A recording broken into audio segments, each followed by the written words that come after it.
Bienvenido una vez más aquí a los del canal Vida Eterna Televisión, hablando de un tema que es controversial para estos tiempos porque el pasado 13 de marzo de este año se eligió por primera vez a un Papa americano, hoy conocido como el Papa Francisco.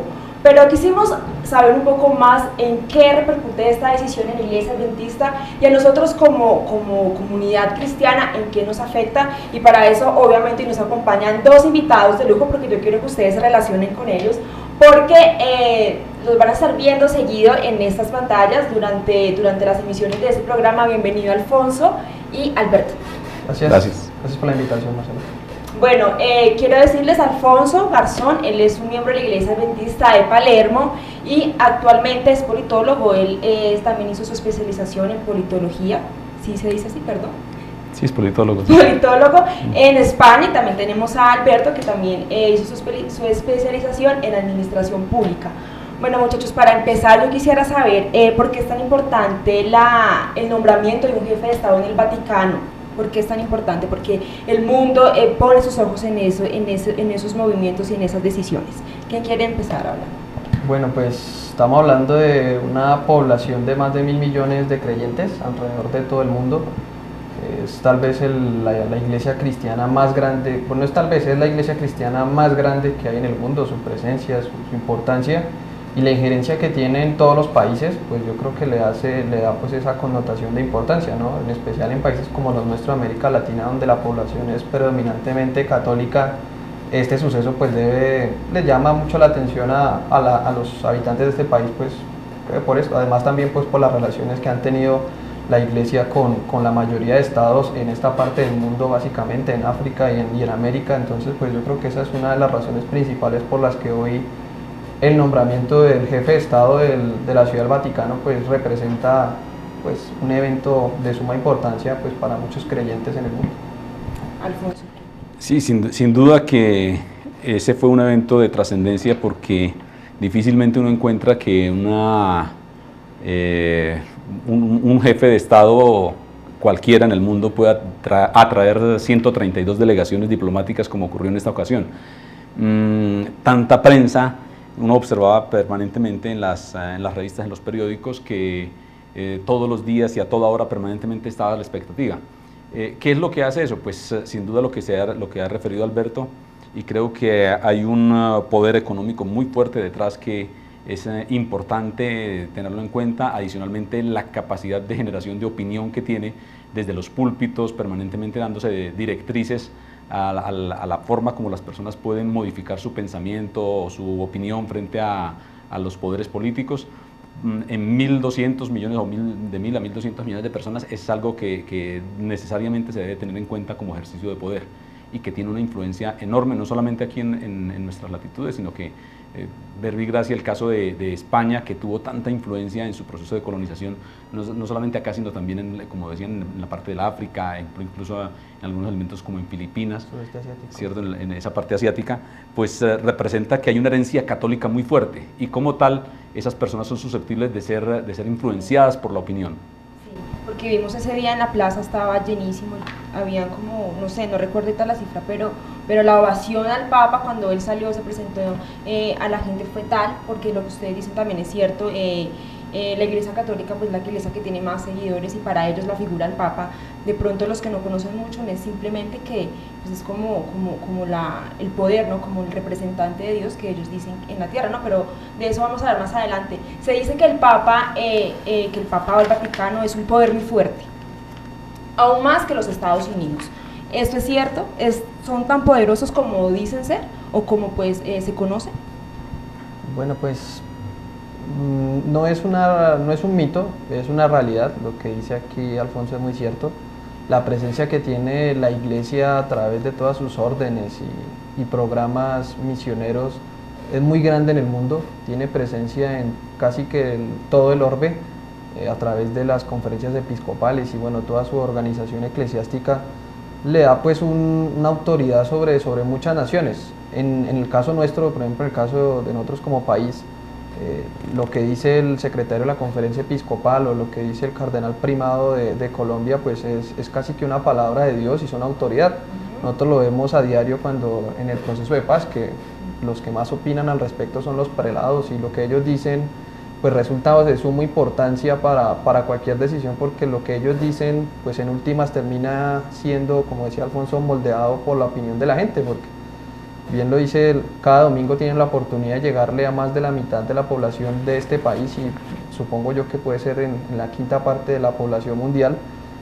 El poder que ellos tienen como organización es muy grande, no solo en el área política, que es su lado más fuerte, sino también en el lado económico, a través de todos sus programas financieros, educativos y demás, que les da pues digamos un mando, una preponderancia muy importante en nuestra sociedad, y supongo yo que en la mayoría de sociedades occidentales.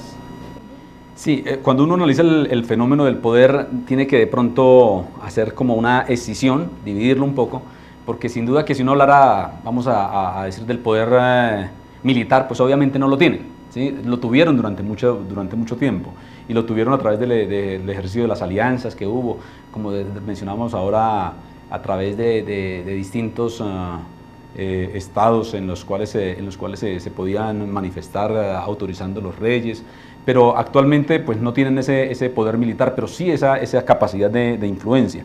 De hecho es muy extraño para los mismos norteamericanos que siempre estén mandando allá su representación diplomática, cosa que era extraña hasta hace algunos años, unos 20 o 30 años atrás, ¿cierto? Y en estos momentos son los primeros en estar allá. Entonces el nivel de influencia en muchas cuestiones de decisión política es trascendental. Hay temas sobre los cuales ellos están incidiendo enormemente en estos momentos, ejemplo en toda Latinoamérica, sobre el matrimonio gay, sobre la teología de la liberación en algunos aspectos relacionados con el aborto, la bioética, cosas como esas tienen mucha influencia en sus opiniones que están dando permanentemente. Listo, yo quisiera que para complementar ese asunto que estamos hablando acá, pues la idea es que podamos hablar claro, ¿no? Porque sí, mucha gente de pronto no conoce pues la verdad de este tema, ¿no? Hay creencias que de pronto la gente tiene, que sabemos que tienen que ser de pronto erradicadas, y este programa es esencial para eso. Así que vamos a ver el siguiente video, esperamos que lo puedan entender de la mejor manera. Esta es la espantosa, pero verdadera realidad sobre el nuevo Papa Jorge Mario Bergoglio, alias Papa Francis. Hola Daniel, el pontificado de Benedicto XVI estuvo marcado por varios escándalos que dañaron la imagen de la Iglesia. ¿Esta decisión pertenece al propio pontífice o algo o alguien lo habría impulsado? Un elemento clave a tener en cuenta relacionado con la decisión del Papa de hoy es la lucha a muerte dentro de la Iglesia entre las fuerzas de la masonería y de la fe católica. Son cosas que no vamos a oír o escuchar mucho en los medios de comunicación de masa, pero desde luego es una cosa que va desde ya hace muchísimo tiempo atrás. Explico. El mundo está a punto de cambiarse para siempre. Lo que estamos viendo en directo, la destrucción global de la economía mundial, no es un accidente ni tampoco un error de cálculo cometido a consecuencia de los chanchullos de los políticos.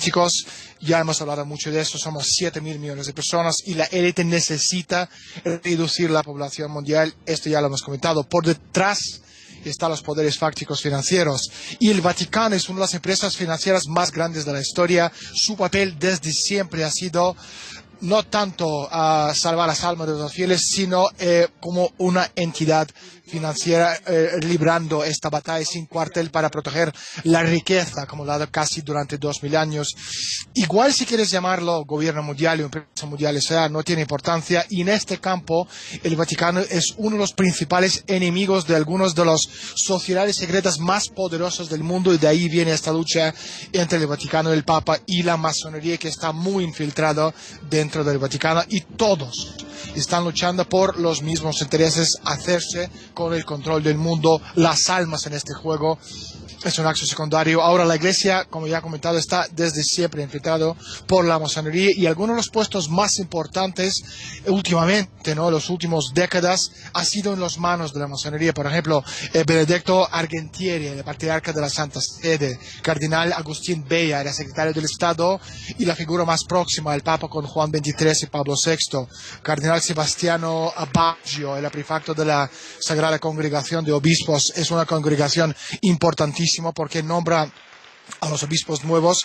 Además, este tipo era también secretario de Estado con Juan Pablo II desde 89 hasta 92, y así muchísimo y muchísimo más. Y Benedicto XVI era un rival muy incómodo, y no es ningún secreto que había poderes dentro del Vaticano que le querían eliminar. Hasta el mismísimo Papa se ha referido de manera velada a este hecho.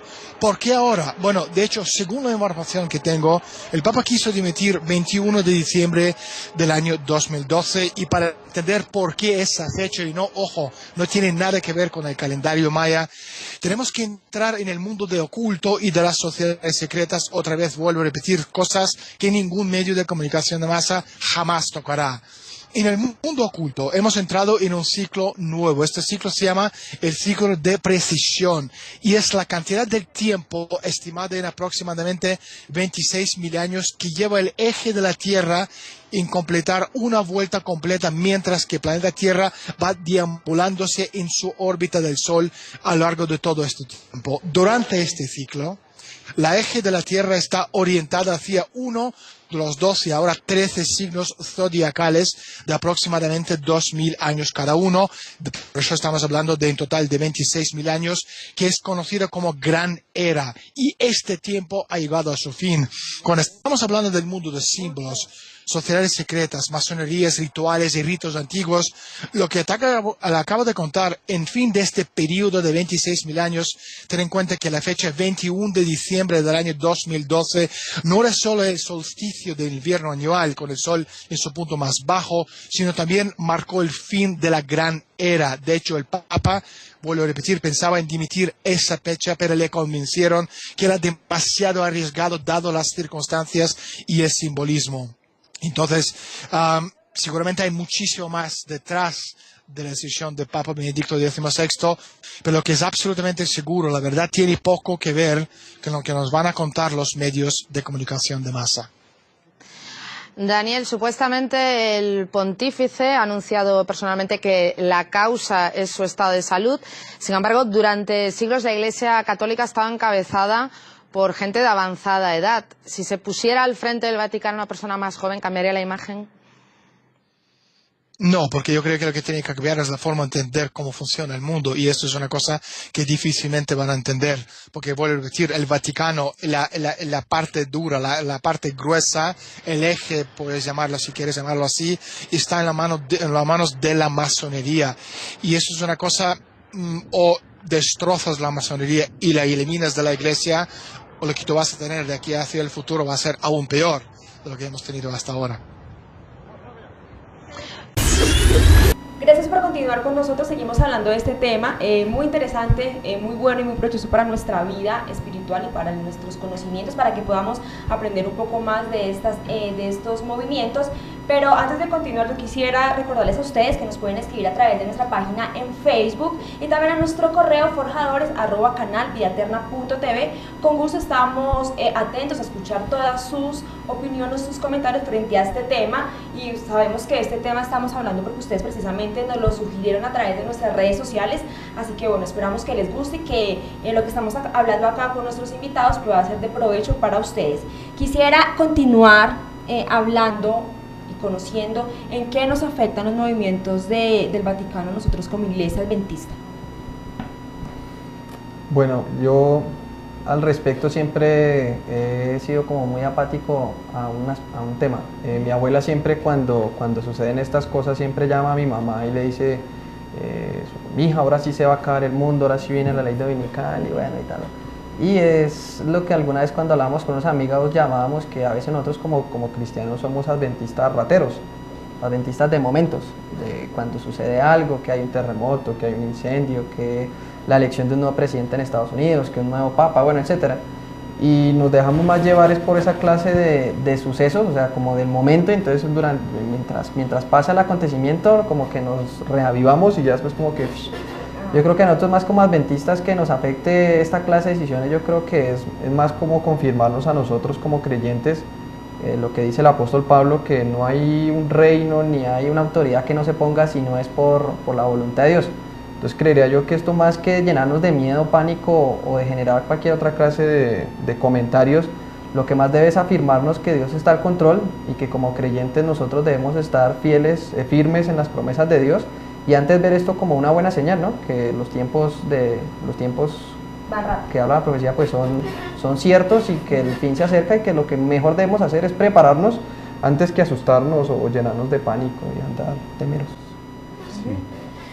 Sí, yo recuerdo una frase de, creo que es San Agustín el que decía, en alguna ocasión le preguntaron que qué haría si Jesucristo viniera hoy, y él manifestó pues seguir trabajando aquí en la tierra, y estaba en esos momentos con un asadón. Pienso que esa debiera ser como la actitud correcta frente a todos los eventos que permanentemente nosotros asimilamos en términos proféticos. Nosotros somos un pueblo que nace en términos proféticos, que nos consideramos herencia de toda esa interpretación profética de Daniel y Apocalipsis. Como tal, hemos comprendido siempre que Babilonia era una referencia permanente, simbólica, a lo que es todo ese imperio católico montado sobre un poder político. De hecho, cuando Pedro se refiere a una iglesia que está supuestamente en Babilonia, Babilonia no existía, luego parece que estaba hablando como en clave. Entonces sí estaba refiriéndose, según los expertos, a una iglesia que era en Roma, cuando él hablaba de una iglesia en Babilonia, porque Babilonia había sido destruida por completo.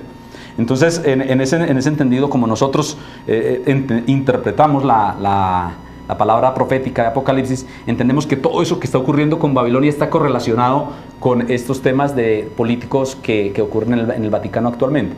Pero como dice la Escritura, cuando vino el cumplimiento del tiempo, eso no va a ocurrir ni un día antes ni un día después, ¿cierto? Ni debiera motivarnos a nosotros para estar más pendientes, para alistarnos más rápido. No, debiéramos estar listos hoy, como si Jesucristo fuera a venir hoy. Elena White decía casualmente que nosotros debiéramos estar tan listos como si Jesucristo viniera hoy, pero también estar trabajando como si nunca fuera a venir, ¿sí? Estar trabajando común y corriente, porque cuando se atisba, digamos, esa venida del Señor y se está mirando permanentemente, y en función de eso actúa uno, no está actuando honestamente, ¿sí? No está actuando éticamente, sino que está actuando es por temor, ¿sí? Justamente hay una jesuita que es Teresa de Jesús, que decía que aunque no hubiera cielo, yo te amara, y aunque no hubiera infierno, te temiera. Es decir, no necesitamos que hayan esas presiones de último tiempo para nosotros estar listos, sino que debemos estarlo en cualquier momento y en cualquier lugar.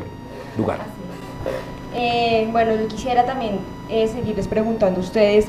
Hay una imagen que la Iglesia Católica siempre le vende al mundo, es esa imagen de piedad, de cristiandad, la imagen de querer a la conversión de las personas. ¿Qué tan cierto es eso?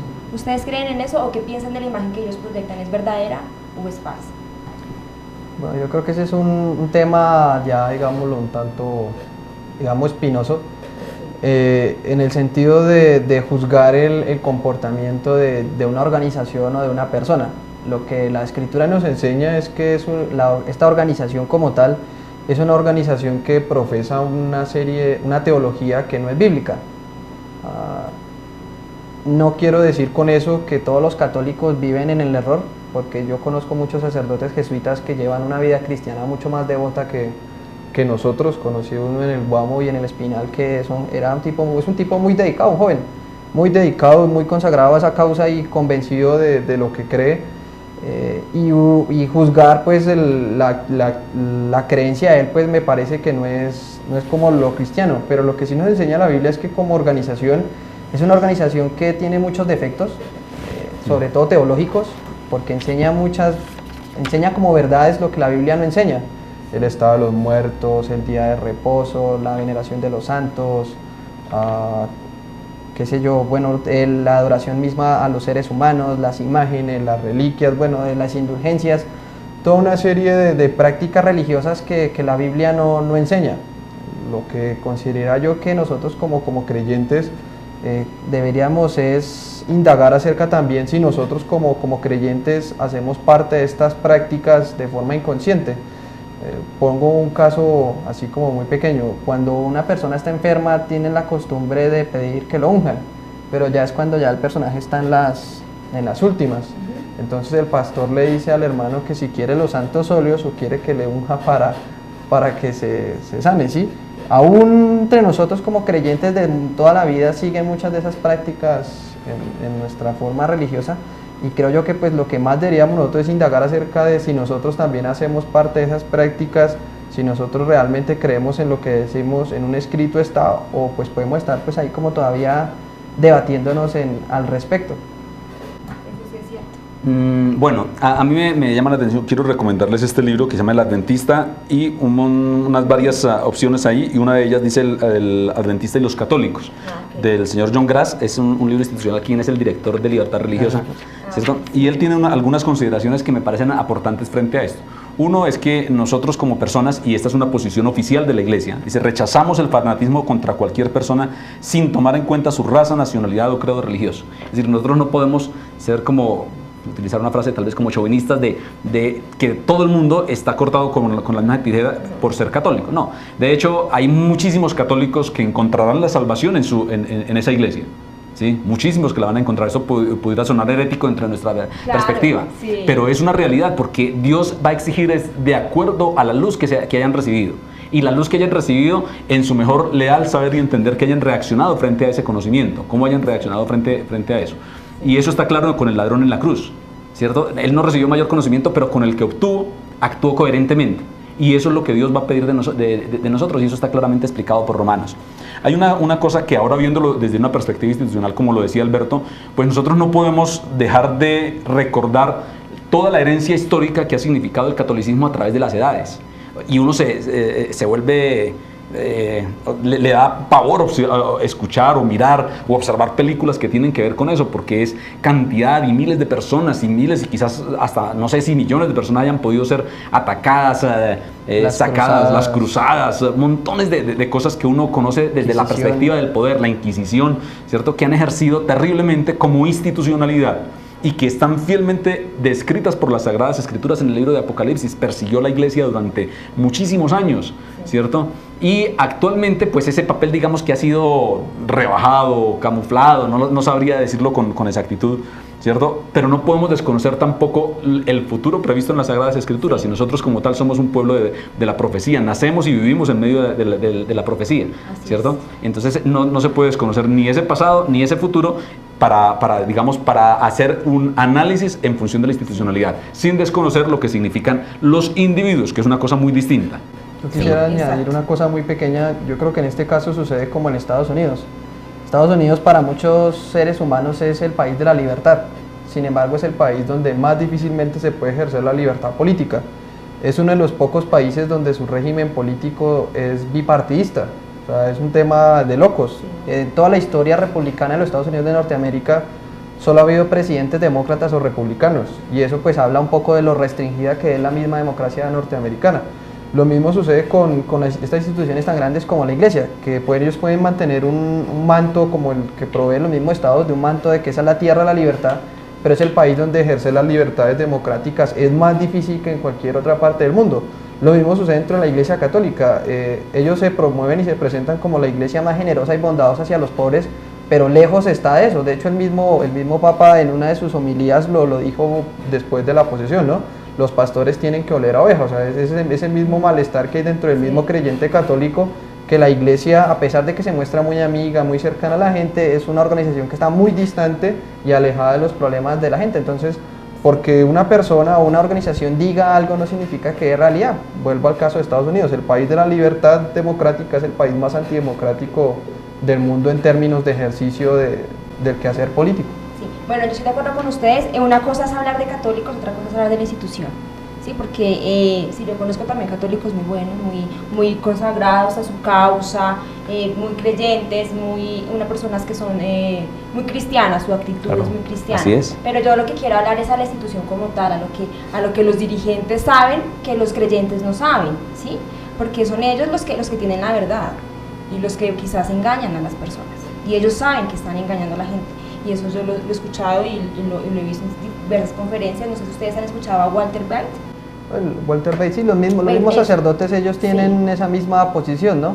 Quien hemos tenido la posibilidad de hablar con el secretario de la conferencia episcopal, pues es un tipo muy abierto. Sí. Él es una persona muy cercana a la gente, pero cuando ya habla uno de los temas que nos hacen diferentes a los católicos de nosotros los protestantes, pues él como que vuelve el tema, ¿no? Bueno, esas son diferencias que nos dividieron hace 400 años, no veo por qué volvamos a traerlas después de 400 años cuando se supone que todos estamos en un movimiento de unidad, de uniformidad, donde todos tratamos de pensar de la misma manera, buscamos los mismos ideales, la paz, la libertad, la igualdad, la lucha contra la pobreza. Entonces como que ellos empiezan a minimizar esas diferencias teológicas en aras de esos, pues, cosas que son realmente loables, ¿no?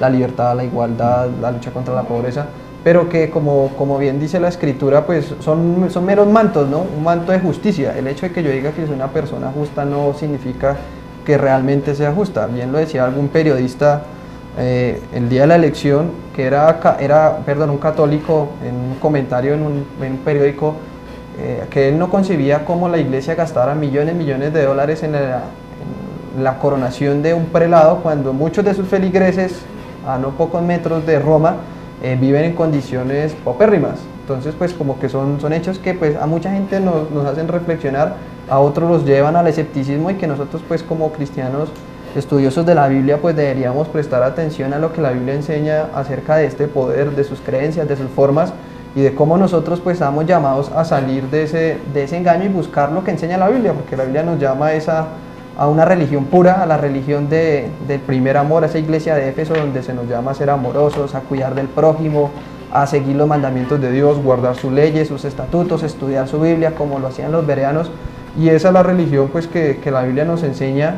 Me adhiero a una parte que habla Alfonso. La Biblia, la salvación no es un tema de religiones, es un tema de relación con Dios. Yo estoy totalmente convencido que la iglesia adventista es la iglesia que Dios tiene para este tiempo, para predicar un mensaje, pero estoy también totalmente convencido que no es la única que tiene, o sea, ser miembro de esta iglesia no garantiza que yo sea salvo. La salvación no es un tema que dependa de una religión, sino de una relación con nuestro Dios. Aun cuando Dios habla que profesar una religión es importante, para Dios es más importante lo que nosotros profesamos hacia Él más que ante una organización. O sea que si yo soy católico y lo que yo creo lo vivo, ¿puedo ser salvo por eso? Como decía Alberto, fundamentalmente radica en que tenemos una relación con Dios, y una relación con Dios genera un tipo de comportamiento. Si nosotros somos consistentes y coherentes con ese conocimiento, por eso dice Apocalipsis, dice: bienaventurado aquel que lee, oye y pone por obra, ¿cierto? Es decir, no solamente está en estudiar, sino las palabras de este libro. Si uno lee, escucha, ¿cierto? Y está poniendo en práctica lo que está aprendiendo, pues eso es lo que genera la salvación. Eso es lo que genera la salvación. Es decir, Jesucristo está en nosotros, está relacionándose con nosotros, independientemente de que esta persona sea un adventista o un católico. En cualquiera de los espacios donde él se esté moviendo, Dios le va guiando a más luz, hasta donde él tenga que ver, ¿sí? Esa luz es la responsabilidad que él tiene. Ok, listo. Bueno, yo quisiera continuar con el tema pues, del Papa Francisco. Se dice que hace 55 años él es jesuita. ¿Por qué es tan importante esto, que sea jesuita? Más que importante, es controversial. La Orden de Jesús como tal, históricamente nace como una necesidad que tiene la Iglesia Católica frente a un evento que es la Reforma, frente a todo lo que ha hecho Lutero, Calvino, Hus, Wycliffe, lo que estaba haciendo, significándoles a la Iglesia en términos de pérdida de creyentes, pérdida de dominio, de influencia sobre los príncipes europeos. La contrarreforma liderada por la Orden de Jesús, que fue organizada por Ignacio de Loyola, que es el fundador de esta orden, pues su propósito era, digamos, como que darle de nuevo ese posicionamiento importante a la Iglesia. Por eso yo creo que la elección de este Papa, de que sea jesuita, pues es un mensaje para el mundo. Un mensaje para el mundo porque la Iglesia Católica hoy vive una crisis institucional, la más grande que haya tenido desde que se restauró el pontificado como tal en los años 30. Es la crisis más grande que vive como institución, el tema de los sacerdotes y pues todo el tema de abuso sexual con el tema de niños, mujeres, el tema de los escándalos, lo que llamaron un tiempo el Batilix, con todos los escándalos financieros que había con el Banco del Vaticano, los problemas que se estaban viendo entre la misma curia, entre los mismos cardenales frente a las luchas de poder y que se pusieron de manifiesto a través de todos estos comunicados. Yo creo que esta elección de este Papa es un mensaje que le está enviando la Iglesia a sus feligreses de cambio, de decir, oiga, aquí hay un tipo nuevo, porque los jesuitas en su momento, cuando aparecen como orden, aparecen con el propósito de refrescar la Iglesia, darle un nuevo aire, porque los jesuitas trajeron a la iglesia lo que habían perdido por más de 6 siglos, educación, ciencia y tecnología. Los jesuitas traen salud, traen educación, se abren más a la gente. Entonces, en el caso de nosotros, de nuestro país y América Latina, todas las universidades en su mayoría son organizadas por la Orden de Jesús, por la compañía, la mayoría de bancos, la mayoría de instituciones de caridad. Entonces, ese papel misionero de los jesuitas les abrió como que la gente volviera a creer en ellos. Yo creo que hoy es como un mensaje que le están enviando esos feligreses de que están dispuestos a cambiar. Sin embargo, los hechos nos mostraron todo lo contrario, porque mientras la Orden de Jesús habría hospitales, habría universidades y colegios, por debajo la Orden de Jesús pues fue el mayor líder de la Inquisición, no solo en España, sino también en América Latina, y para nadie es un secreto lo que significó la Inquisición para las libertades, no solo aquí, sino en España y en Europa. Entonces, yo creo que pues es un tema alentador para ellos como organización, pero para nosotros como creyentes que no hacemos parte de esa organización también debe ser como de reflexión acerca de los tiempos en que vivimos y de la necesidad que nosotros tenemos como creyentes de acercarnos más a nuestro Dios. Yo creo, a mí me parece que el tema es bastante espinoso. Podría uno decir muchas cosas a favor y en contra. Voy a colocarme, digamos, en una posición un poco opuesta para hacer un poco de abogado. No para digamos, decir que esa es mi posición, sino como para ofrecer una perspectiva distinta. En la revista Semana le hacían esa misma pregunta a Marco Polti, uno de los vaticanistas más respetados del mundo, y se la hacían en estos términos. Dice: para algunos los jesuitas son hábiles maniobradores de los hilos del poder y la compañía de Jesús es el servicio secreto de la iglesia, pues la SS, la Gestapo de la iglesia. ¿En qué punto están frente a eso? El FBI, sí, el DAS, pues, hablándolo en términos más coloquiales. Y la historia ha demostrado que eso es real, ¿sí? que eso es así. Pero también me pregunto un poco, Alberto, sobre el tema de como el proceso histórico que ha vivido la Compañía de Jesús. Es decir, no ha sido esa una constante, sino que ha tenido como momentos históricos muy fuertes, quizás el siglo XVI, el siglo XVII, ¿cierto? Pero después, justo como 1780 o 90, el Papa Clemente XIV los excomulga, quita la orden de Jesús, la proscribe, y salvo en países como en Rusia permanecen. Es cierto también que muchísimos países, y entre esos Colombia, ejemplo en la época de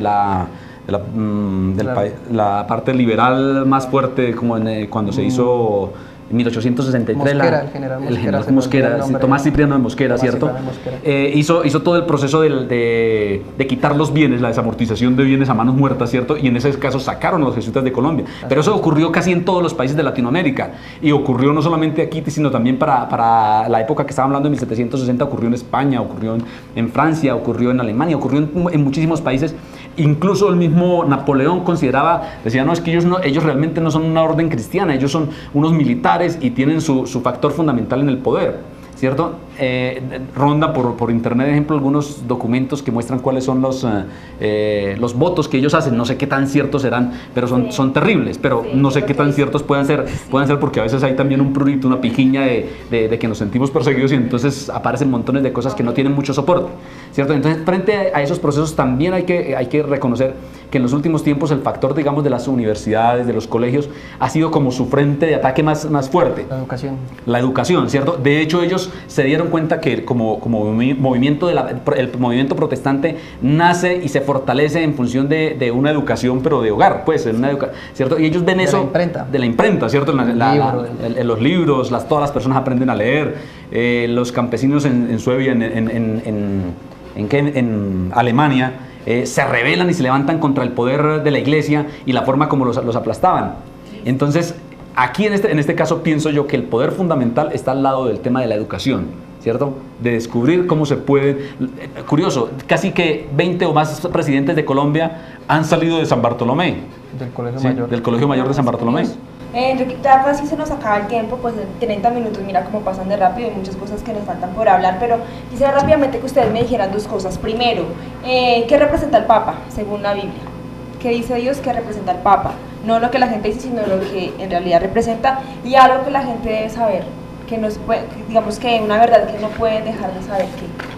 ¿Qué le pueden decir a ustedes? Daniel 7 y Daniel 8 hablan con mucha contundencia respecto a lo que es el cuerno pequeño. Yo invitaría a todos nuestros amigos que no conocen al respecto, pues que se dieran un poco al estudio de las profecías de Daniel 7, Daniel 8, de Apocalipsis 12, de Apocalipsis 13, que hablan con una claridad contundente respecto a este poder. Para la Biblia es el mayor aliado del enemigo de las almas, o sea, así de una forma muy contundente y no se pone con misterios. ¿Por qué? Porque esto es un sistema religioso que ha engañado al mundo por más de casi ya 1500 años y es de engaño total, donde la gente desconoce en sumo lo que enseñan las escrituras respecto a un tema tan básico como es la salvación, porque la Biblia, lejos de enseñarnos que la salvación depende de una iglesia, depende de un Salvador, de una persona que se llama Cristo Jesús, nada más, indistintamente de las religiones y demás. Entonces yo creo que ese sería como el punto aquí clave. Para Dios el papado es su mayor enemigo, porque ha sido la institución que más ha engañado al mundo cristiano durante más de 1500 años, engañado en términos de que no le ha enseñado lo que enseña la Biblia, sino que ha enseñado sus doctrinas de hombres como doctrinas de Dios. Sí, yo me uniría en ese propósito. Me llama la atención Apocalipsis 17 en torno a Babilonia, vista como esa mujer montada sobre un poder, ¿cierto? En las escrituras es claro que la mujer representa una iglesia y el dragón, ¿cierto? Allí está representando, la bestia está representando ese poder político. Entonces es muy claro que hay una iglesia que está montada sobre un poder político. Eso además dice que hay una imagen de la bestia, ¿no? Y entonces la imagen de la bestia hace cosas semejantes, ¿no? En el nacimiento del protestantismo también hay un poder que nace y se monta sobre un poder que en ese caso en Inglaterra, ¿cierto? Una iglesia que se monta igual. Entonces, pues me parece a mí que todo lo que describe Apocalipsis 17 es muy claro sobre lo que se acerca, sobre las plagas que han de caer al mundo y sobre la invitación a salir de Babilonia que hace Dios. Una invitación permanente a que salgamos de Babilonia, a que no participemos de las plagas ni de las cosas que van a ser enviadas a ellos. De Babilonia, para las personas que no conocen, rápidamente. Babilonia es ese poder político religioso que está representado allí y que hemos descrito aquí como todo ese imperio de la Iglesia Católica. El llamado de la Escritura es salir del error, buscar la verdad en la Escritura y practicar lo que enseña la Escritura. Yo creo que ese es el gran llamado que hace el libro del Apocalipsis y termina diciendo eso, no, aquí les dejo un libro, estudienlo, léanlo, coman de él, vivan de él, no lo cambien nada, lo que dice ahí es lo único importante y obvien lo que enseñan otros, ¿no? Porque no es la doctrina de hombres, sino nos llama a creer las doctrinas que Dios dejó a través de su palabra exclusivamente. Así es, yo creo que fue muy favorable escucharlos a ustedes. Quizás, bueno, el tiempo no alcanza, pero creemos que de pronto lo que ustedes nos dijo nos sirvió mucho para darnos cuenta de lo que pasa, de lo que la gente dice en los medios, de lo que leemos. Pero bueno, la invitación de lo que dicen ellos es estudiar las profecías, Daniel, Apocalipsis, nos hablan mucho de este tema y que podamos, con ayuda de Dios, poder entender su palabra, entender cuál es la verdad que Él quiere para estos tiempos y que obviamente, como ellos lo dijeron, también lo reitero, la salvación es personal, depende de nuestra relación y el hecho que estemos en esta iglesia no quiere decir que estemos salvos. Una vez repito lo que ustedes dicen. Bueno, nos vemos en una próxima ocasión, gracias por acompañarnos y bueno, nos vemos la otra semana ya con Natalie, la estoy en estos momentos reemplazando, hablando de un tema que también es, digamos que muy conocido y muy hablado en nuestra iglesia, el legalismo. Nos vemos dentro de 8 días. Gracias.